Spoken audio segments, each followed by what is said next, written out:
Hey everybody, welcome to BODS Mayhem Hour. I am your host, John the Bod, aka the Bod Father, and as always, I'm bringing you guys awesome interviews, and today it is an honor and privilege to have my friend back on the show. He's the vocalist of Iced Earth. His name is Mr. Stu Block. Now, if you don't know who Iced Earth is, then you must be living under a rock somewhere or don't know good music. That's for sure. Now, they have a new album that's out called Incorruptible. Now, this is their... How many albums does this make you guys, Stu? Well, this is going to be, I believe it's our 11th. And this is your third album with... Third album. Yeah.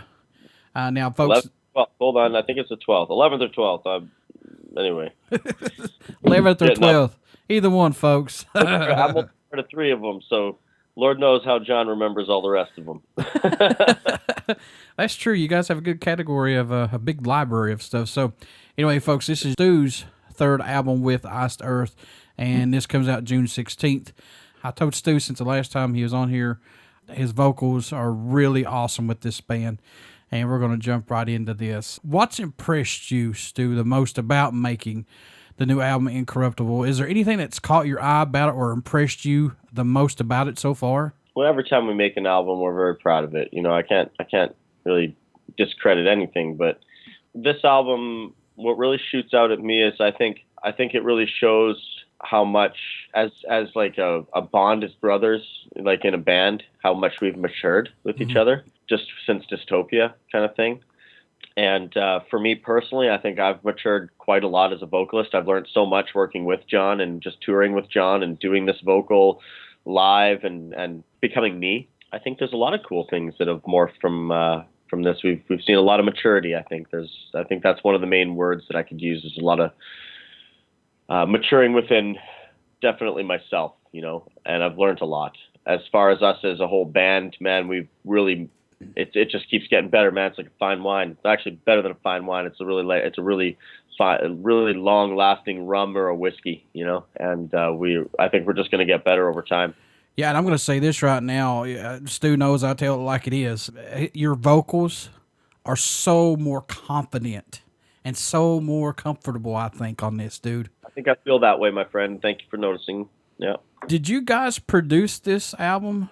John produces every album. That's what I thought. John is the producer of every album. He, hands down, people come in and help. They contribute their ideas and everything like that. But ever since the very first album, John is the producer, first and foremost. Jim Morris has always really, really, really been by his side helping a lot of the stuff. He gets co-producing. There's a lot of co-producing going on his end and a lot of albums. But at the end of the day, it's John is there every step of the way. He is not in the room. If someone is cutting a master track or tracking on an Iced Earth album, he's not in the fucking bathroom taking a piss. I can tell you that.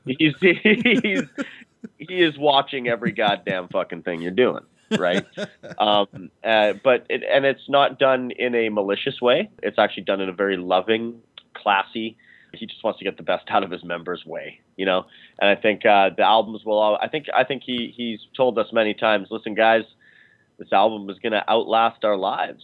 Once it's done, it's done. Make it your best. I want to bring the best out of you, and it sometimes will take having a soft or a hard hand. He will compliment you when you do an amazing job, but if something sucks, he'll let you know we got to redo it again. You know, it's just unacceptable.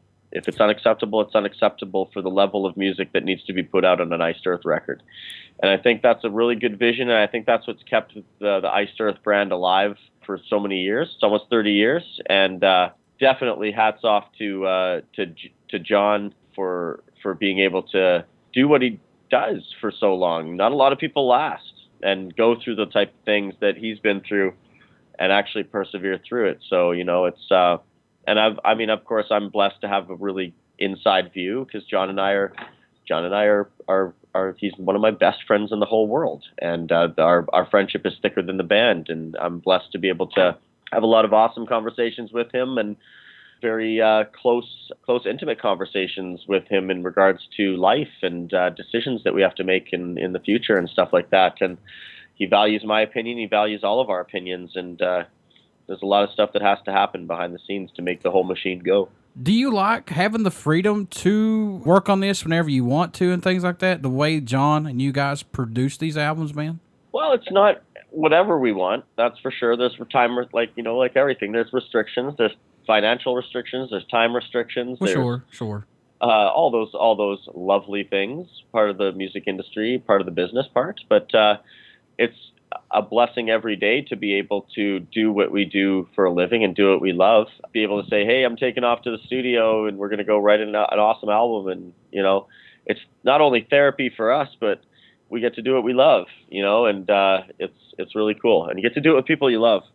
You get to do it with almost like I consider John family. He is my family. I consider Luke my family. I consider anybody that's been in, you know, Brent's my family. I consider Jake is the new guy, but he is an amazing guy, man. And he is really getting close. We're really getting close to him and stuff like that. And he has what it takes. And there's a reason that he's with us is because he is one of us, man. And he's awesome. But Troy, you know, he's family to me because I spent a lot of time with him. And you know. But John and I we're really, really tight, man. And like I said, our bond is thicker than the band. And once you have that, and once you're able to write music with that person, and once you're able to enjoy, you know, going around and putting on shows for people, the fans see how much fun we're having on stage. The fans see how much we care about each other. And I think that's the number one key is it can't be faked. That definitely can't be faked. Folks, these are some of my favorite songs off this new album. I've got the already preview, and like I said, there's not a bad song on this album. And if you do find one, then there's something wrong with you. That's just my opinion. Brothers is one. Clear the Way, December 13th, 1862. This is what I was telling you about, Stu. Ghost Dance, yep. Awaken the Ancestors. I like that. And Seven-Headed Whore. Ha ha. Nice. I like this album, man. This really is. It's really cool. Great picks, man. But for you, are there any songs off this album that stand out more to you, possibly? Well, definitely Clear the Way for me, also. And you know, Great Heathen Army is a little bit of a baby for me. So I really love. I love that I was able to really contribute quite a bit on that song. So it was awesome. And man, Black Flag is. I love that song, man. I'm just totally into it. And The Veil is another awesome song, very touching. Again, man, the list goes on. I like them all, man. It's really tough. They're all hits, man. They're all not hits, but they're all, like, to me, they're all really awesome, special songs. How much growth musically have you seen yourself and Iced Earth go through up to the release of Incorruptible since this is your third album with them? Or has it been just more, you know, personal growth as a musician? Let's talk about that a little bit. You know, yeah, there's been tons of growth vocally and personally.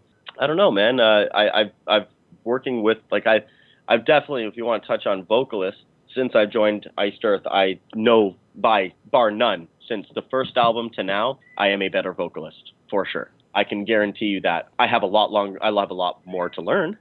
Tons more to learn. If I'm not learning every day, then I may as well just hang up the microphone and go live in a log cabin. Exactly. You know, if you're not learning, man, you know, you're not living life if you're not learning.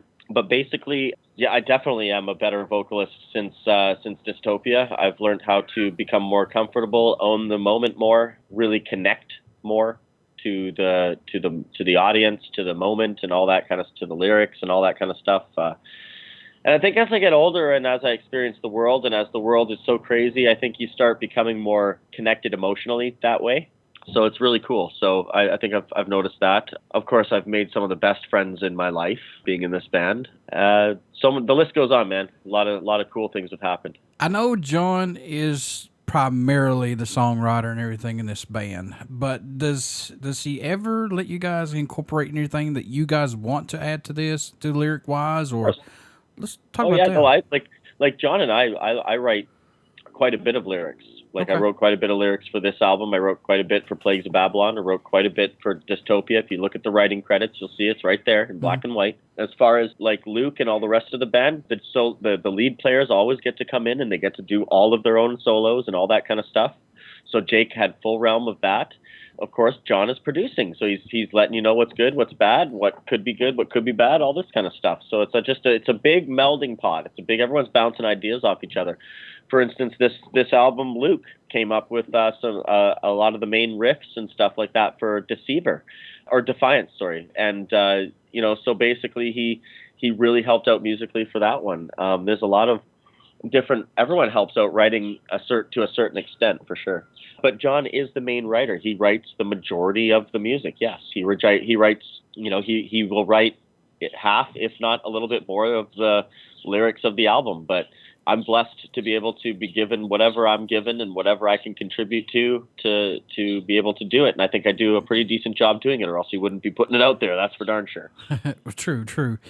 What do you hope the fans take away from Incorruptible once they start listening to it, or just Iced Earth's music in general? I want them to take away positivity. I want them to take away anxiety. I want them to take away any frustration that they had. Maybe a song helps them with that. I want it to help them. I want them to enjoy it. I want them to go to a house party and get smashed drunk and live like a Viking for a night, and listen to our music. I want them to experience life, every aspect of life with our music. If they can experience a lot of, you know what's awesome? When I hear about fans that have experienced a lot of monumental firsts in their life that have involved with our music, I think that's freaking awesome. It means we're connecting to people on a human level. And I think once you're connecting to people on a human level, you got it, man. What can fans expect at a show from the mighty Iced Earth once they come out to see you guys? High energy, man. They can expect high energy, a lot of chanting, a lot of laughing. They're going to expect a really fun show, a lot of visuals. They're going to expect, us to do a lot of classics. We're going to do a lot of the new stuff, and we're going to try and keep you happy, guys. Entertain you as much as we can. Do you like the digital era that we're in right now, Stu, of recording albums and plus social media? I know it's so easy to get music out now. Do you guys like this? I don't necessarily hate it. I think it's a necessary. It's a necessity in today's day and age. I think there's a lot of awesome things that come along with it, but there's a lot of shitty things that come along with it. It's a catch-22. But nothing in this world that comes along is going to be absolutely perfect. There's a yin and yang for everything, guys. You know what I mean? Like that's the thing that a lot of people don't understand is we're never going to live in a world that's a perfect utopia. There is always a little bit of evil and a little bit of bad in every good. And there's a lot of good in every evil, so it's how it is, man. And it's kind of how it works. It's the yin yang, it's the sort of balance, but it's just how you take it. If you want to use social media for evil, you can. If you want to use it for something really positive, you can also use it for that. It's just what you make of it, man. It really is. You're given the tools. It's how you use those tools. Yeah, social media needs to be used for more positive sides, all this negative bullshit that you see on it, just about. You can do whatever you want with it. It's your life, right? I mean, I'm not telling people to do whatever. Yeah. I don't care. If you want to troll all day, eating Cheetos on your basement and troll people and call them assholes and, whatever. I don't care. It doesn't affect me. It doesn't affect anyone else. It doesn't affect anybody but that person because they're letting something out, and I just ignore that shit because at the end of the day, whatever, it's not a big deal. It's water off a duck's back, as my mom used to say. That's about it. Is there anything that you would like to see change in the music industry, Stu, or go back to maybe possibly? Well, I would love to go back to the times that the artist was actually making a living, living. Yeah. That would be awesome because it would help a little bit. But I'm not saying there isn't ways that we can do it now. But it's just we've got a new day and age.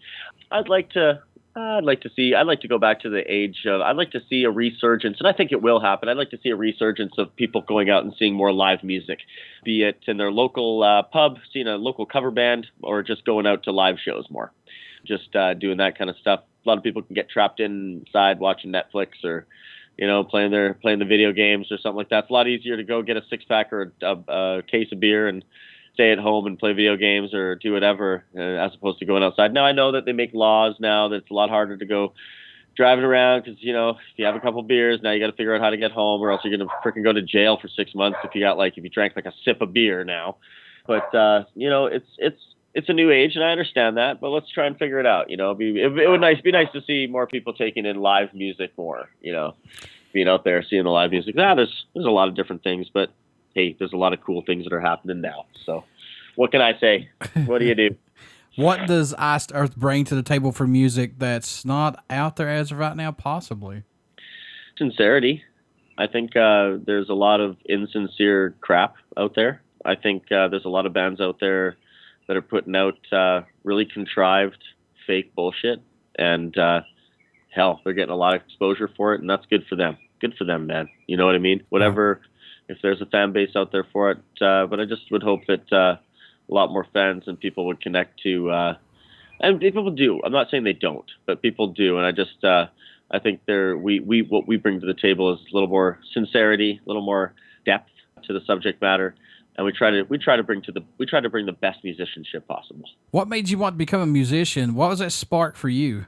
What made I don't know. I mean, there was always points in my life where I'm like, yes, I want to do this for the rest of my life, and of course there were opportunities I was given that I was able to take and seize in order for me to do so. Yes, but there was, I don't know. I've always had those moments throughout life that have sparked me to want to do it. But when I was a kid, I've always been surrounded by music. And my sisters and my older sister always was a singer. And she's an amazing singer. Her name's Natalie Brown, and she's an R&B singer, and she's phenomenal. She's just a beautiful singer. And she basically inspired me in a way to start singing, and we always had it in us. And I was always, as a little child, I was humming, and I like to go to little concerts and stuff like that. We put on my sister and I would put on concerts for my parents and my parents' friends and stuff, sing for them and stuff like that. And I'd be part of school plays and all that. So I kind of sort of always liked performing in front of people, always. You know, it's always sort of in me.